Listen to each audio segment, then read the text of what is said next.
अस्सलाम वालेकुम।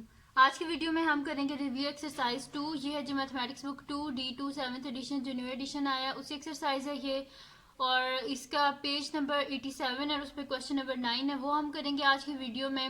और इससे जो प्रीवियस क्वेश्चन है क्वेश्चन नंबर 8 वो मैं अपनी प्रीवियस वीडियो में करवा चुकी हूँ, उसका लिंक मैं डिस्क्रिप्शन में दे दूँगी, आप वहाँ से देख लीजिएगा। और अगर अभी तक आपने मेरा चैनल सब्सक्राइब नहीं किया तो इसको सब्सक्राइब कर दीजिए और बेल आइकन को लाजमी प्रेस कीजिएगा ताकि आपको न्यू आने वाली वीडियोस के बारे में पता चल सके। तो स्टार्ट करते हैं। क्वेश्चन नंबर 9 है हमारे पास। If 1 is subtracted from the numerator and 2 is added to the denominator of a fraction the value obtained is 1/2। वो कह रहे हैं कि अगर हमारे पास कोई फ्रैक्शन है वो हम लेट करेंगे, खुद से लेट कर लेंगे कि हमारे पास फ्रैक्शन x बाय वाई है जिसमें न्यूमरेटर x और डिनोमिनेटर y है, वो हम खुद से लेट कर लेंगे। अब वो कह रहे हैं कि if 1 is subtracted from the numerator, अगर न्यूमरेटर जो ऊपर वाली वैल्यू होती है उसमें से अगर 1 को माइनस किया जाए and 2 is added to the denominator, और जो डिनोमिनेटर है उसमें 2 को ऐड किया जाए, तो जो ऑब्टेन होगी फ्रैक्शन वो किसके इक्वल होगी? 1/2 के इक्वल। इसी तरह if 3 is added to the numerator and 2 is subtracted from the denominator, the resulting value is 1/4। find the fraction, वो जो फ्रैक्शन है हमारे पास वो हमने फाइंड आउट करनी है। ठीक है, तो हम यहाँ पे सोल्यूशन स्टार्ट करते हैं।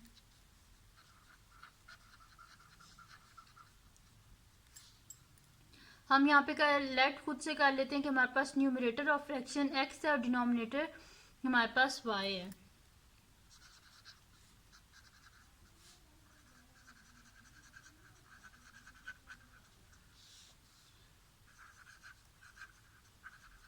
Let the numerator of fraction be x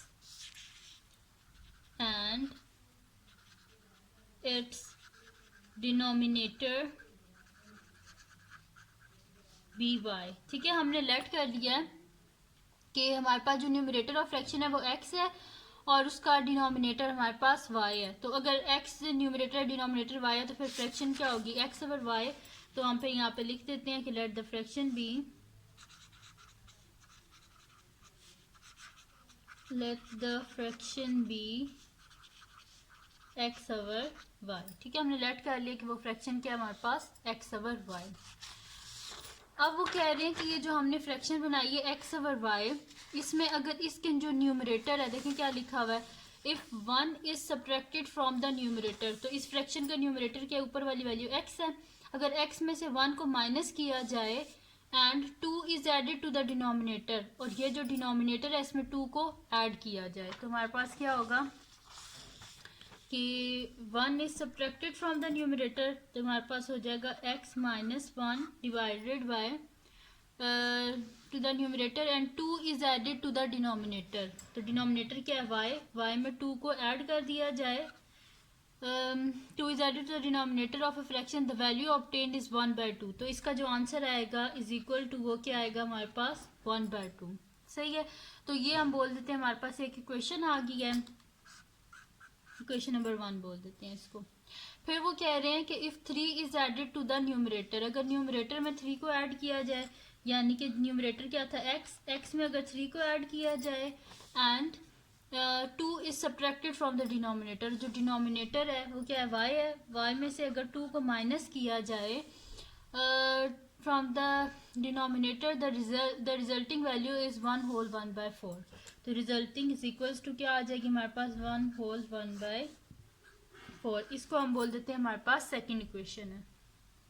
सही है, अब हम क्या कर लेते हैं, ये जो इक्वेशंस है ना इनको हम ये फ्रैक्शन की फॉर्म में है तो हम क्या कर देते हैं, क्रॉस मल्टीप्लाई कर देंगे ना, तो फिर हमारे पास में डिनोमिनेटर खत्म हो जाएगा, तो फिर इजीली हम वैल्यू फाइंड आउट कर लेंगे। तो हम अभी पहले इक्वेशन नंबर 1 यूज करते हैं, इसमें से हम किसी की वैल्यू निकालेंगे x की या y की, फिर उसे दूसरी इक्वेशन में सब्सटीट्यूट करके हम जो है ना वैल्यूज फाइंड आउट कर लेंगे। ठीक है, तो मैं सब्सटीट्यूशन मेथड यूज कर रही हूँ, तो मैं यहाँ पे लिख देती हूँ फ्रॉम इक्वेशन 1 हमारे पास क्या है? x minus 1 divided by y plus 2 is equals to 1/2। इनको क्रॉस मल्टीप्लाई कर ले तो हमारे पास क्या हो जाएगा, ये 2 इधर आके मल्टीप्लाई हो जाएगा, 2 into x minus 1 is equals to y plus 2 1 के साथ, 1 into Y plus 2। 2x minus 2 1 ज़ा 2 is equals to 1 into y, y plus 1 into 2 2 हो जाएगा हमारे पास। सही है। अब हम क्या कर लेते हैं, यहाँ से y की वैल्यू हमारे पास इजीली आ जाएगी। ठीक है, ये +2 है तो बोथ साइड से हम -2 कर देंगे तो हमारे पास क्या आ जाएगा 2x minus two is equals to y. ठीक है, यहाँ पे मैंने बोथ साइड से -2 किया तो ये कैंसिल आउट हो जाएगा और यहाँ पे आके -2।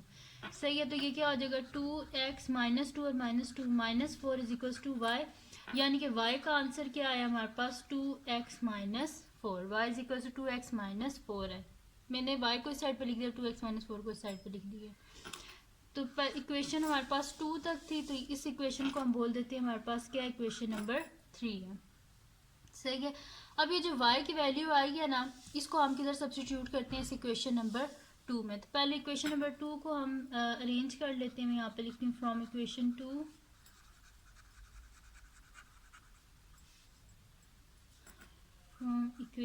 हमारे पास इक्वेशन 2 क्या है, x plus 3 divided by y minus 2 is equals to, इसको हम अरेंज कर लेते हैं तो ये हमारे पास क्या हो जाएगा 4 1 ज़ा 4 प्लस 1 क्या हो जाएगा 5। ठीक है, 5/4। देखें इन दोनों जो नंबर्स होते हैं इनको मल्टीप्लाई करते हैं, जो आंसर है उसमें इसको ऐड कर देते हैं तो 4 1 ज़ा 4 प्लस 1 5 5/4। अब इसको भी हम क्या करते हैं क्रॉस मल्टीप्लाई कर देते हैं तो हमारे पास क्या हो जाएगा 4 into x plus 3 is equals to 5 into y minus 2। ठीक है, तो इसको हम सॉल्व कर लेते हैं तो ये मेरे पास आ जाएगा जी कि 4 into x plus 3 is equals to 5 into y minus 2। ठीक है जी, ये आ गया मेरे पास। अब इसको हम सॉल्व कर लेते हैं। सही है, तो इसको हम सॉल्व कर लेते हैं और इसमें क्या करेंगे हम कि वो जो हमने वैल्यू फाइंड आउट की हुई है ना y की, वो वैल्यू हम इसके बीच में सब्स्टिट्यूट कर देंगे। ठीक है, तो इजीली हमारे पास इसका आंसर आ जाएगी, यानी कि x और y की वो हमने फ्रैक्शन ही फाइंड आउट करनी है ना कि x की वैल्यू क्या है और y की वैल्यू क्या है, तो वो फिर हम इजीली फाइंड आउट कर लेंगे। ठीक है, तो फिर मैं यहाँ पे इसको अंदर मल्टीप्लाई कर देती हूँ तो मेरे पास हो जाएगा 4x प्लस 4 3 ज़ा 12 is equal to 5y minus 5 2 ज़ा 10। ठीक है, अब इसमें हम क्या कर देते हैं कि इसको अरेंज कर लेते हैं सारा, यानी कि वेरिएबल्स को अलग कर लेते हैं, कॉन्स्टेंट्स को अलग कर लेते हैं। तो 4x 5y minus 5y is equals to -10, ये +12 है तो इधर आके -12, तो 4x minus 5y is equals to -10 -12 -22 हो जाएगा हमारे पास। अब इसमें हम क्या कर देते हैं सब्स्टिट्यूट कर देते हैं जो y की वैल्यू हमने फाइंड आउट की थी ये वाली। ठीक है, तो मैं यहाँ पे लिख देती हूँ substitute the value of y in equation 3 तक थी तो इसको 4 बोल देते हैं। तो substitute the value of substitute the value of y in equation 4। Equation 4 में हम सब्स्टिट्यूट कर देते हैं y की वैल्यू तो हमारे पास क्या हो जाएगा 4x माइनस 5, y की जगह हम लिख देते हैं ये वैल्यू 2x माइनस 4। यहाँ पे लिख देती हूँ 2x minus 4 is equals to -22, तो हमारे पास हो जाएगा 4x माइनस 5 2 ज़ा 10x माइनस माइनस प्लस 5 4 ज़ा 20 इज इक्वल्स टू -22। ठीक है जी, 4x माइनस 10x क्या हो जाएगा -6x plus 20 is equals to -22। अब हम क्या कर देते हैं बोथ साइड पे -20 कर देते हैं, यहाँ से 20 कैंसिल आउट हो जाएगा, यहाँ पे आके -20 हो जाएगा। तो 6x is equals to -22 -20 -6x is equals to, यहाँ पे क्या हो जाएगा माइनस माइनस प्लस होता है 22 में 20 को ऐड करें तो -42। ठीक है, और इसमें हम क्या करेंगे कि अब दोनों साइड पे माइनस का साइन है ना, तो हम क्या कर देंगे माइनस और माइनस कैंसिल आउट हो जाएंगे। अब बोथ साइड पे -1 से मल्टीप्लाई कर दें। ठीक है, ये कैंसिल आउट हो गया, हमारे पास पीछे क्या बचा है कि 6x is equals to 42, both side पे 6 से डिवाइड कर दें, 6 और 6 cancel out, x is equals to 6 7 ज़ा 42, तो x का आंसर क्या आ गया हमारे पास 7, x का आंसर 7 आ गया। अब हम क्या कर देते हैं, ये जो x का आंसर 7 आया ना, इसे हम इक्वेशन नंबर 3 में सब्स्टिट्यूट कर देते हैं, जहाँ पे हमने y की वैल्यू को फाइंड आउट किया था। तो मैं यहाँ पे लिख देती हूँ substitute the value of x, substitute the value of x in equation 3। ठीक है, तो इक्वेशन 3 ये वाली थी, y is equals to 2x minus 4, y is equals to 2x minus 4। ठीक है, अब नेक्स्ट शीट ले लेते हैं, उस पर हम इसको आगे कर लेते हैं। तो हमारे पास आ जाएगा जी कि y is equals to 2x minus 4 आया हमारे पास।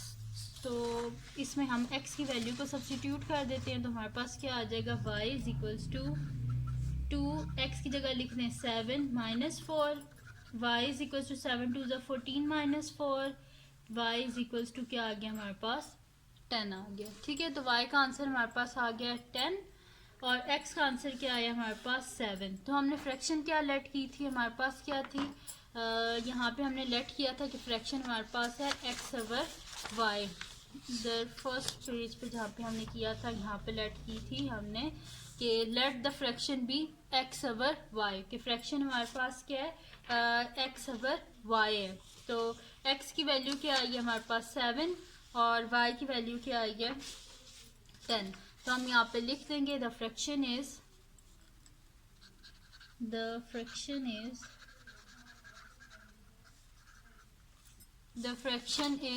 x क्या है 7 बाई 10। ठीक है, ये आ गया हमारे पास द फ्रैक्शन इज 7 बाई 10 और ये रिक्वायर्ड इसका आंसर था जिसमें हमने फ्रैक्शन ढूंढनी थी और वो हमने ढूंढ लिया है।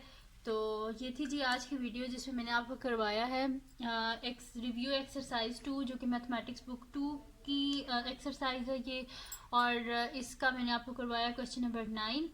और अगर ये वीडियो आपको पसंद आई हो तो इसको लाइक कीजिएगा, मेरे चैनल को सब्सक्राइब कीजिएगा और बेल आइकन को लाजमी प्रेस कर दीजिएगा ताकि आपको न्यू आने वाली वीडियोस के बारे में पता चल सके। और अपने फ्रेंड्स के साथ भी इस वीडियो को शेयर कीजिएगा और उनको भी बोलिएगा वो सब्सक्राइब कर दें।